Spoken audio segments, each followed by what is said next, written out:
Welcome to the Easton Book Festival. We are sponsored by WDIY-FM, Lehigh Valley Public Radio, the Lafayette Humanities Center, Pre-K for PA and Start Strong PA, and the Greater Easton Development Partnership. This morning, I'm very happy to have Charlene Donchez, who has written some amazing mystery books. And you may be surprised that Charlene is not just an author, but also is the president of Historic Bethlehem, which takes care of all the museums and sites over in our beautiful sister city of Bethlehem, Pennsylvania. And now I'd like to welcome Charlene. Hello, Andy. Thank you so much for inviting me to be part of the Easton Book Festival. This is just delightful. Let me give you a little background on how I came to be a mystery writer. My friend, Carol Reifinger, who is the retired senior pastor of Central Moravian Church, that's the big church diagonally across from the historic Hotel Bethlehem. She and I love mystery stories. And so we thought Bethlehem should have a mystery story. And we wrote our first book. And of course, we wrote ourselves in the book. Carol is Adele and I am Mitzi. And we even wrote our husbands in the stories. And it was our husbands who gave us the seed money to start publishing our books. So our very first book was called A Body in the Vat. And here it is, if you can see that, if I hold it this way to the light, it takes place in the colonial industrial quarter. And in the Civil War, there was body in the vat. And that's all I'll say about that one. I hope you like it. It got sold out twice. The next books we wrote were two Christmas mysteries, and they are called Old Bethlehem Christmas Mysteries. There is a shadowy figure on the wall. There is an interesting tour guide, and we don't know who she is. We at Historic Bethlehem do Christmas tours and year-round tours, but who is this mysterious guide?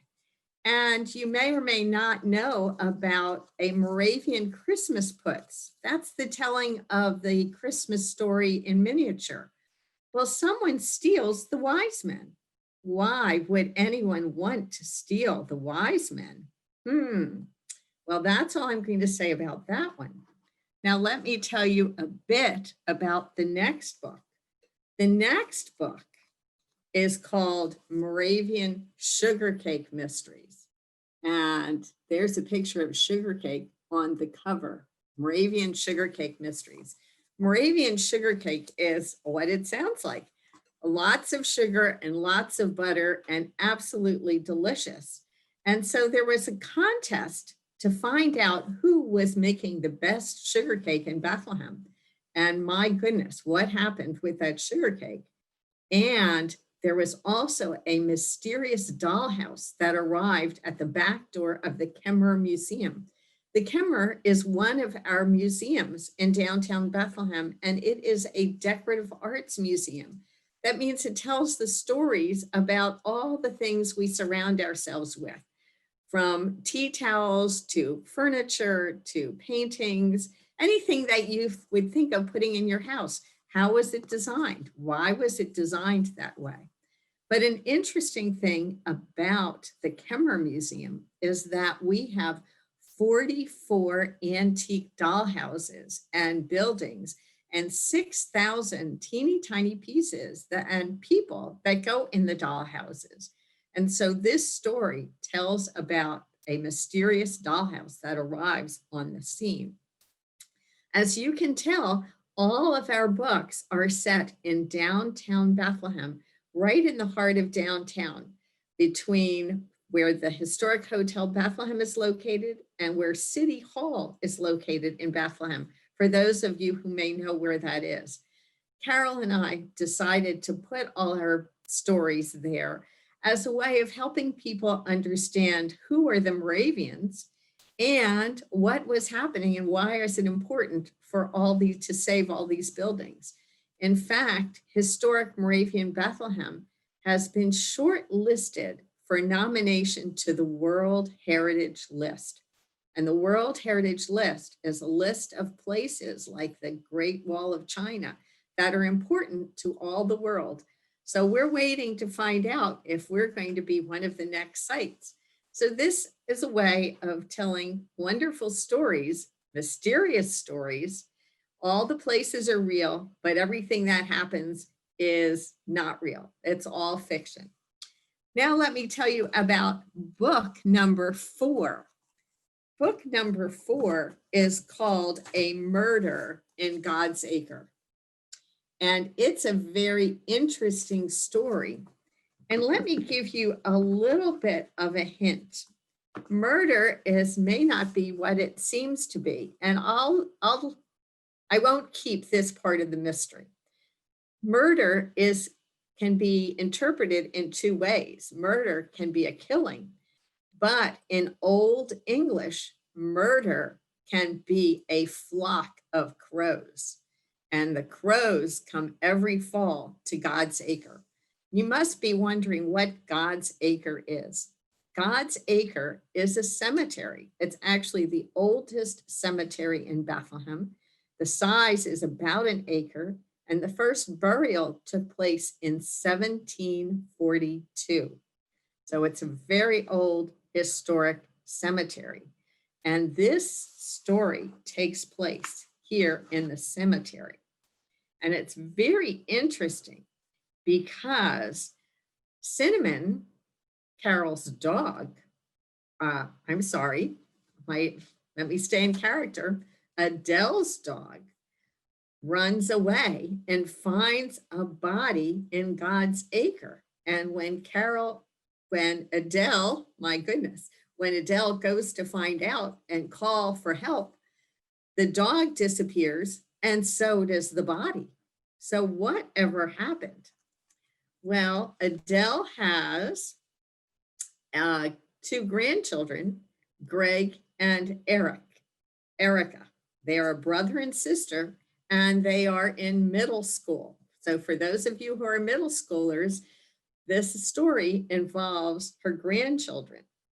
And let me just take a minute or 2 and read you an excerpt. And I hope this will entice you to this story. They are in God's Acre. And let me tell you where God's Acre is. It's along Market Street in Bethlehem. And Market Street was called Market Street because the first store in Bethlehem was actually located on Market Street, right across from God's Acre. Well, here it is. While their backs were turned to the Market Street side of the cemetery, they began to hear low voices in the distance. Instinctively, they both ducked behind a large tree. I'm talking about Greg and Erica. They strained to hear what the voices said, but it sounded like 2 men arguing. Greg took a step back and accidentally cracked a twig under his sneaker. Startled by the sudden noise, the men, whom they could now see in the distance, stopped talking and hurried away down the path. Greg and Erica looked at each other with alarm at what they saw. "What should we do now?" asked Greg, a little more concerned than he was letting on. "Well, we can't call Graham," said Erica, "because we're not supposed to be here. Let's just call Mom to come and get us, but I think we should come back later tonight." "No way, Greg," said Erica, shaking her head.